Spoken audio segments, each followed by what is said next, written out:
Quem nunca teve uma discussão de bar comparando um ou outro time ou jogador? Sejam eles contemporâneos ou de épocas diferentes, cada um tem seu critério. Alguns preferem exaltar os mais antigos, outros os mais modernos, para definir o que é maior ou melhor no futebol. Será que existe alguma justificativa que valha mais que a outra, ou volta e meia nos pegamos apenas confundindo os termos? É comum que encontremos entusiastas de opiniões mais saudosistas, aqueles que se impressionaram tanto quando viveram determinada época, com grandes craques ou esquadrões, que se recusam a dar o braço a torcer e reconhecer que a história esteja sendo escrita ou reescrita diante dos nossos olhos. Esse tipo de opinião trata normalmente tudo que é mais antigo como superior em relação ao que é mais moderno ou contemporâneo, como se o jogo que era praticado antigamente tivesse mais qualidade por privilegiar mais o talento do que a tática. Do outro lado está a antítese desse tipo de pensamento, aquela que dá conta de que, com o passar dos anos, o jogo evoluiu em todos os aspectos: tático, físico, técnico, estratégico.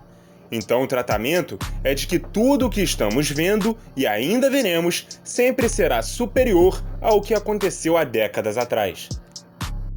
Mas tudo isso nós já abordamos mais detalhadamente em outros vídeos do canal.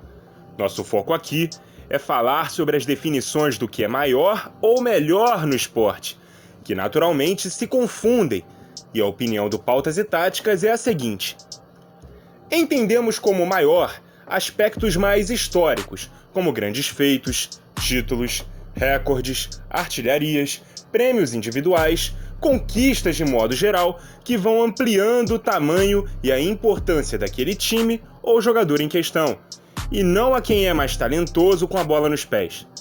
Por sua vez, entendemos como melhor a qualidade técnica, execução de fundamentos, entendimento tático e aspectos estritamente ligados ao jogo praticado dentro de campo, e não ao cartel de conquistas. Por exemplo, o jornalista Bruno Formiga sustenta a tese de que é impossível que o melhor goleiro da história do futebol não tenha jogado dos anos 90 em diante. O que faz sentido, já que a posição de goleiro, de fato, foi a que mais evoluiu no futebol, tendo mudanças de regras, métodos de treino e exigências técnicas e até físicas que nenhuma outra posição teve.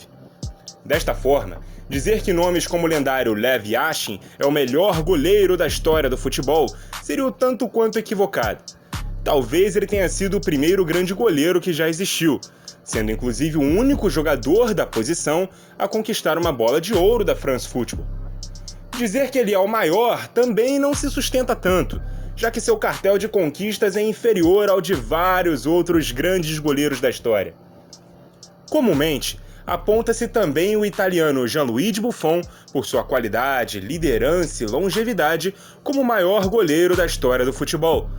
E talvez até seja, uma vez que ele foi contemporâneo de outros grandes nomes da posição, como Oliver Kahn, Dida, Peter Cech, Edwin van der Sar, Júlio César, Iker Casillas e Manuel Neuer. Este último, na opinião do Pautas e Táticas, aquele que merece ser condecorado como o melhor, por ser a personificação do último estágio de evolução da posição, referência embaixo das traves e no jogo com os pés, além de muito vencedor na carreira. Outra comparação que é muito feita é sobre Messi e Maradona. Qual deles seria o maior jogador da história do futebol argentino? Talvez no começo de sua trajetória monstruosa, o pensamento fosse de que Messi era tão bom que era comparável a Maradona. Mas os anos foram se passando e as conquistas, feitos, recordes, títulos, artilharias, premiações, tudo foi se acumulando quase que sem cessar a favor de Messi. E hoje é quase impossível não concordar que La Pulga superou como jogador de futebol El Pibe de Oro, como o Dom Diego era chamado. Isso significa que Messi é maior que Maradona? Nunca foi e nunca será.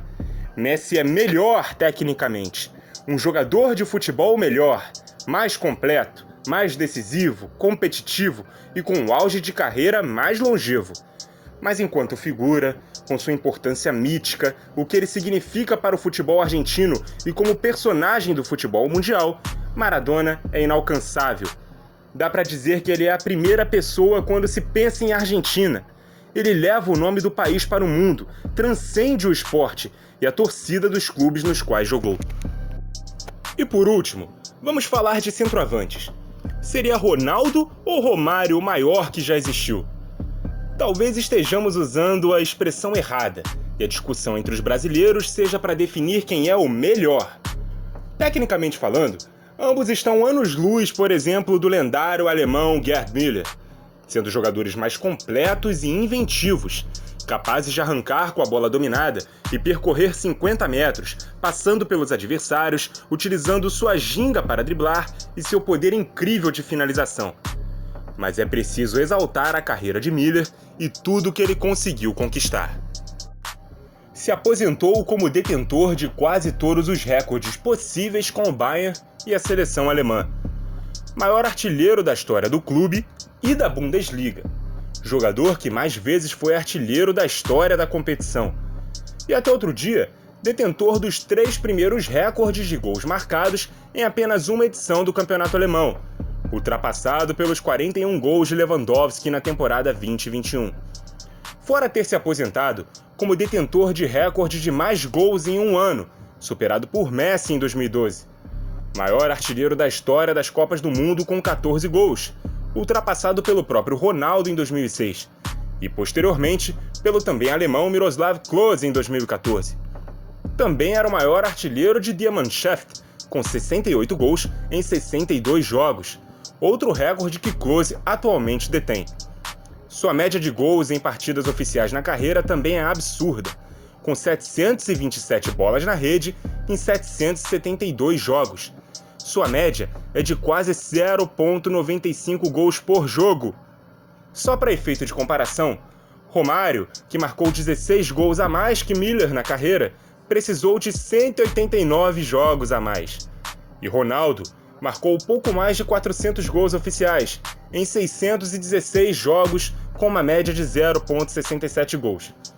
Dessa forma, mesmo não sendo o melhor tecnicamente, Müller é um centroavante maior para a história do futebol que Ronaldo e Romário. É isto, galera! Essa foi uma pauta ao mesmo tempo informativa e opinativa, e sabemos que vai dividir opiniões. Por isso você está sempre convidado a vir debater com a gente nos comentários. Quais são os seus critérios para definir os maiores e melhores jogadores ou times de futebol?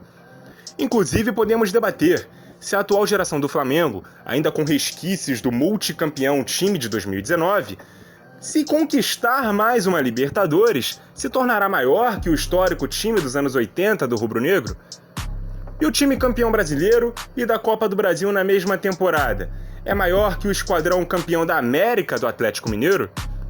E esse elenco bicampeão continental consecutivo do Palmeiras supera o time que conquistou a glória eterna pela primeira vez em 99? Muito obrigado a você que nos acompanhou e até a próxima!